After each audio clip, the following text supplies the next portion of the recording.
누가복음 19장. 예수님께서 여리고에 들어가 거리를 지나시는 중이었습니다. 여리고에는 삭개오라는 사람이 있었습니다. 그는 세리장이었고 부자였습니다. 삭개오는 예수님이 어떤 분인지 보려고 하였으나 사람들 때문에 볼 수 없었습니다. 그는 키가 작았던 것입니다. 그는 예수님을 보려고 앞서 달려가서 뽕나무에 올라갔습니다. 왜냐하면 예수님께서 그 길을 지나실 것이었기 때문입니다. 예수님께서 그곳에 이르러 위를 쳐다보시고 삭개오에게 말씀하셨습니다. 삭개오야, 어서 내려오너라. 오늘 내가 내 집에서 묵어야 하겠다. 삭개오가 빨리 내려와 예수님을 기쁘게 맞이했습니다. 사람들은 이것을 보고 모두 수군거렸습니다.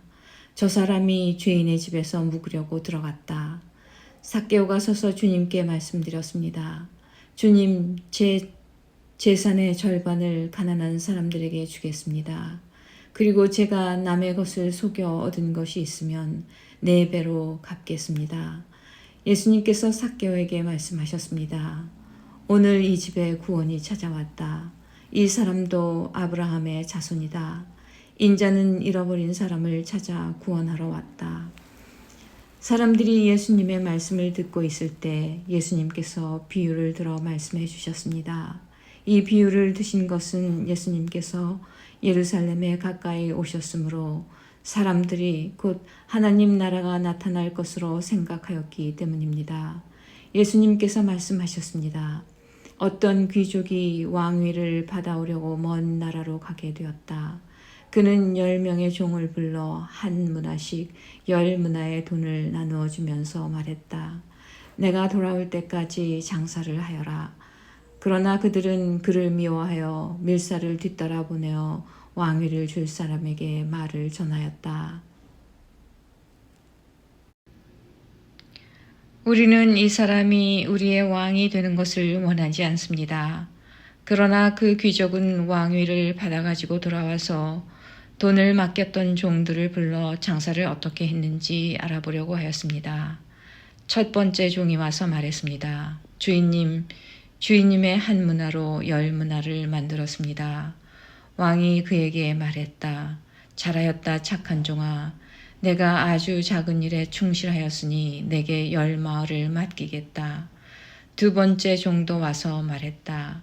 주인님, 주인님의 한 문화로 5문화를 만들었습니다. 왕이 그에게도 말했다. 내게는 5마을을 맡기겠다. 그런데 또 다른 종이 와서 이렇게 말하였다. 주인님, 주인님의 돈을 보십시오. 내가 이것을 수건에 쌓아두었습니다. 주인님은 엄하신 분이라 제가 주인님을 두려워하여 그렇게 했습니다. 주인님은 맡기지 않은 것을 가져가고 심지도 않은 것을 거두어 들이십니다. 그러자 주인이 그에게 말하였다. 이 악한 종아, 내가 한 말로 너를 판단하겠다. 너는 내가 맡기지 않은 것을 가져가고 심지도 않은 것을 거두어 들이는 엄한 사람으로 알았느냐? 그렇다면 왜 내 돈을 은행에 맡겨 내가 돌아왔을 때 이자와 원금을 받게 하지 않았느냐? 그리고서 주인은 곁에 선 사람들에게 말했다. 저에게 있는 문화를 빼앗아 10문화 가진 사람에게 주어라. 그러자 사람들이 말했다. 주인님, 그에게는 이미 10문화가 있습니다. 내가 너희에게 말한다. 있는 사람은 더 받을 것이고 없는 사람은 있는 것마저 빼앗길 것이다. 내가 왕이 되는 것을 원치 않던 내 원수들을 끌어다가 내 앞에서 죽여라. 예수님께서 이 말씀을 하시고 앞장서서 예루살렘을 향해 올라가셨습니다. 올리브산 근처에 있는 벳바게와 베다니에 이르렀을 때였습니다. 예수님께서 두 제자를 보내셨습니다. 그리고 말씀하셨습니다. 맞은편 마을로 가거라. 그곳에 들어가면 아무도 타보지 않은 나귀 새끼 한 마리가 메어 있는 것을 볼 것이다. 그것을 풀어 이리 끌고 오너라. 만일 누가 왜 나귀를 푸시오 하고 묻거든 주님께서 필요하시답니다 라고 말하여라. 보냄을 받은 제자들이 가보니 예수님께서 말씀하신 대로 나귀 새끼를 발견했습니다. 그들이 나귀 새끼를 풀자 주인이 그들에게 물었습니다. 왜 나귀 새끼를 푸시오? 제자들이 대답했습니다. 주님께서 필요하시답니다.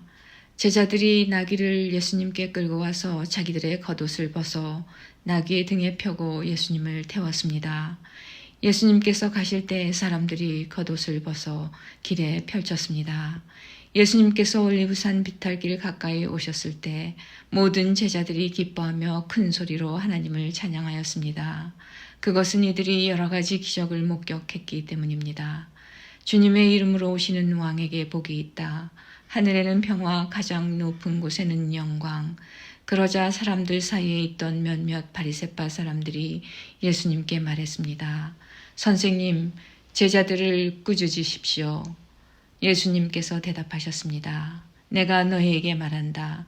이 사람들이 잠잠하면 돌들이 소리를 지를 것이다.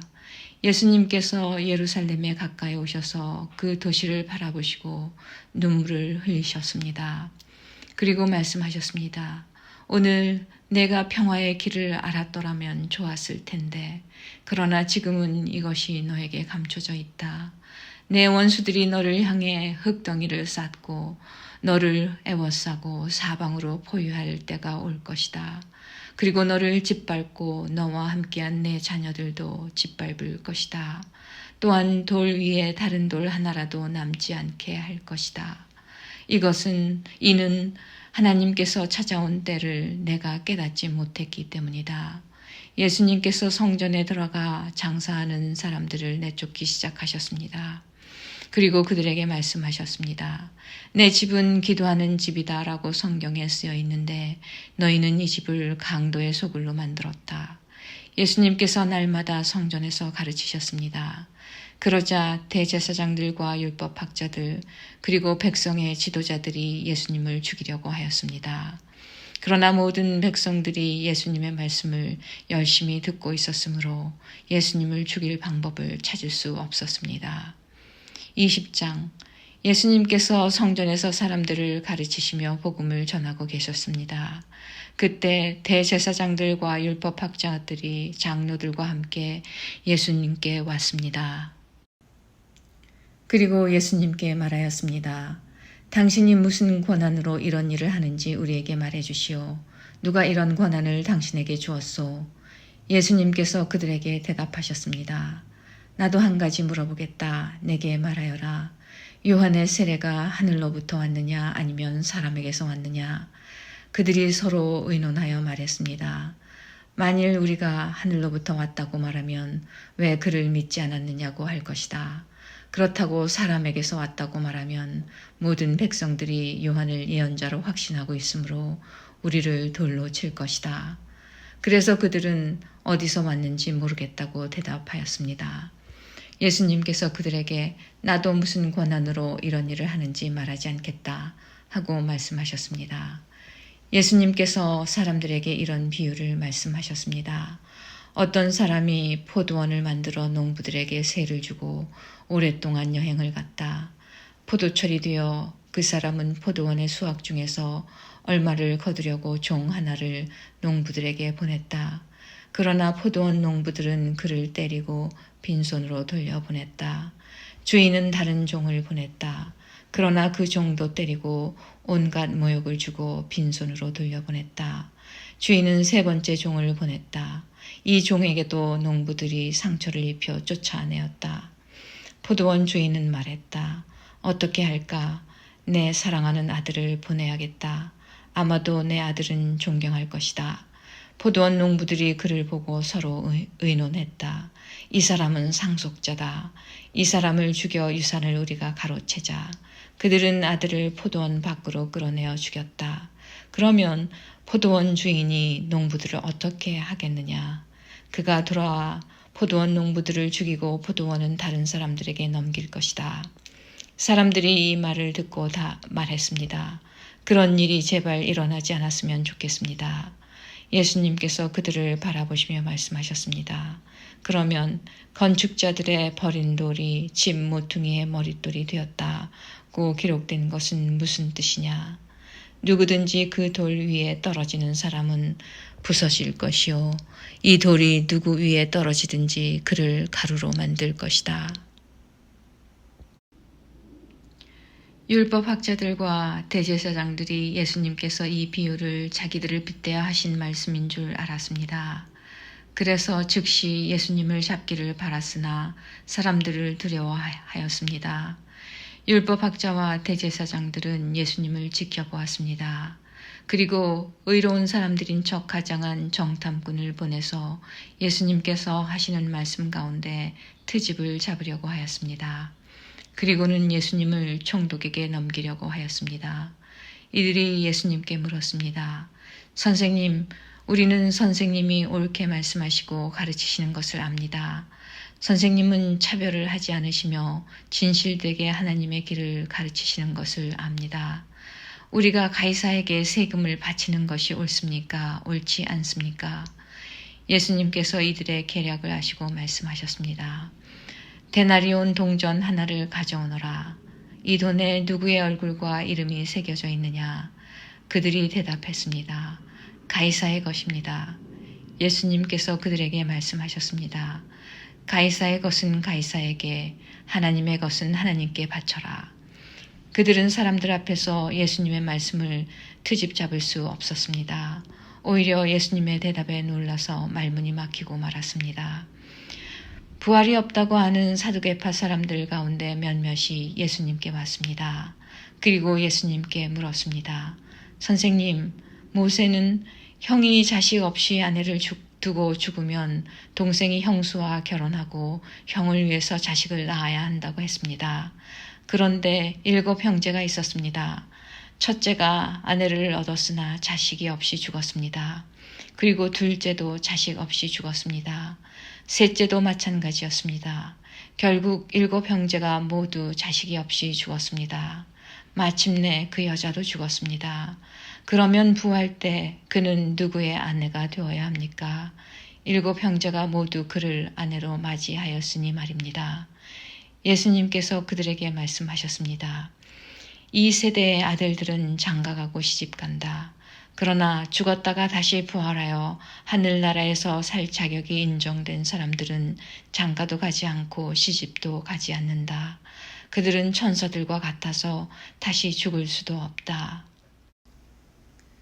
그들은 부활의 아들들이므로 하나님의 자녀들이다. 죽은 사람들의 부활에 대해서는 모세도 떨기나무가 나오는 대목에서 잘 보여주었다. 모세는 주님을 아브라함의 하나님, 이삭의 하나님, 야곱의 하나님이라고 하였다.